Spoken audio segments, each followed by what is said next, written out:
मोटापा आज के समय में एक मेजर हेल्थ प्रॉब्लम बन के सामने आ रहा है।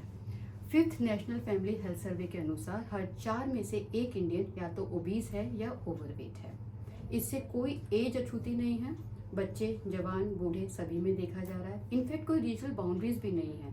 रूरल पॉपुलेशन, अर्बन पॉपुलेशन सभी में ओबेसिटी के इंसिडेंसेस बढ़ते जा रहे हैं।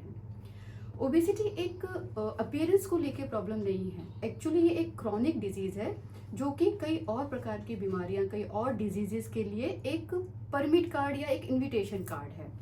टॉप टू बॉटम अगर हम देखें, शरीर का शायद ही कोई ऐसा अंग हो जो ओबेसिटी से डायरेक्टली या इनडायरेक्टली अफेक्ट ना होता हो।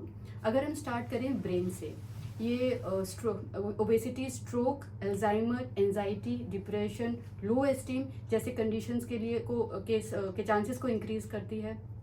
हार्ट में blood pressure, cholesterol, heart attack, heart failure के चांसेस को इंक्रीज करती है।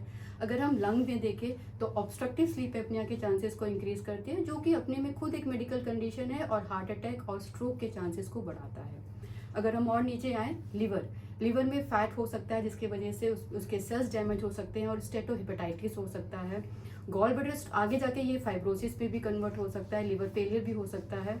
गॉल स्टोन के चांसेस ज़्यादा हो जाते हैं और ओवरऑल कई बार इंडाइजेशन की प्रॉब्लम्स भी बढ़ सकती हैं। अगर किडनी के डिजीजेस भी ओबेसिटी के चलते काफ़ी ज़्यादा देखे जाते हैं। अगर हम रिप्रोडक्टिव ऑर्गन की बात करें तो आजकल इनफर्टिलिटी का एक ओबेसिटी एक मुख्य कारण बन के सामने आ रहा है। कई बार सेक्सुअल प्रॉब्लम्स के इश्यूज भी आते हैं। बच्चों में अगर हम देखें तो प्यूबर्टल ऑनसेट के डिले हो जाता है, या प्यूबर्टी प्रॉपरली नहीं आती है, या पीरियड्स इरेगुलर होने के चांसेस रहते हैं। अगर हम जॉइंट्स की बात करें तो प्रीमेच्योर ऑस्टियोआर्थराइटिस या पेनफुल स्टिफनेस जॉइंट्स हो सकते हैं, जिसके चलते फॉल की फ्रिक्वेंसी बढ़ जाती है या फ्रैक्चर्स की फ्रिक्वेंसी बढ़ सकती है। ओबेसिटी के चलते ऑस्टियोपोरोसिस भी के चांसेस भी बढ़ जाते हैं।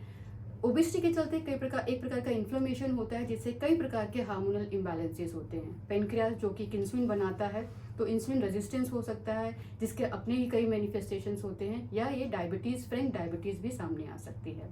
तो अगर हम ओवरऑल देखें, ओबेसिटी क्वालिटी ऑफ लाइफ को इम्पेयर करती है एंड साथ ही साथ लाइफ स्पैन भी हमारा कम हो जाता है। तो ओबेसिटी एक बर्डन है हमारी हेल्थ पर, हमारी हेल्थ केयर सिस्टम पर और इकोनॉमी पर। इनफैक्ट